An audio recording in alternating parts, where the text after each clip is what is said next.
अक्सर हमें अपनी डेली लाइफ में इस तरह के सेंटेंसेस सुनना पड़ता है या बोलना पड़ता है जहां हम कहते हैं इसमें नया क्या है। यानी हम अपने सामने वाले को ये बताना चाहती हैं कि इस बात को मैं पहले से ही जानता हूँ, या जो तुम कह रहे हो ये बात मेरे लिए कोई नया नहीं है।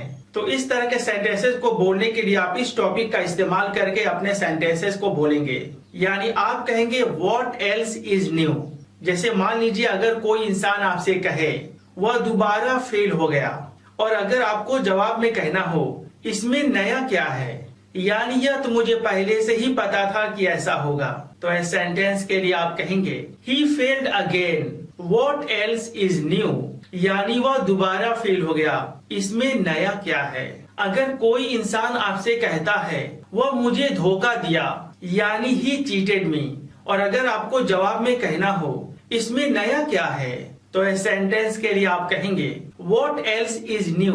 यानी इस बात में नया क्या है, ऐसा तो वो अक्सर करता है, यानी यह उसका रोज का काम है। अगर कोई इंसान कहे वह देर से आया, यानी ही केम लेट, और अगर आपको जवाब में कहना हो इसमें नया क्या है, यानी वो अक्सर ऐसा ही करता है, यानी वो अक्सर ऐसा ही करता है, इसमें कोई नई बात नहीं है।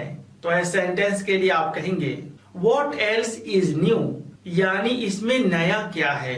यह मैं आपको लास्ट में बता दूं कि ये टॉपिक देखने में इंटरोगेटिव सेंटेंस लगता है, यानी प्रश्नवाचक वाक्य लगता है, लेकिन दरअसल ये एक इंटरोगेटिव सेंटेंस नहीं है।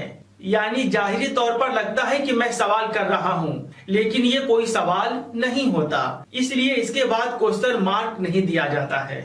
तो फ्रेंड्स, उम्मीद करता हूं कि आपने बड़े शानदार तरीके से सीखा कि आपको कब बोलना चाहिए व्हाट एल्स इज न्यू।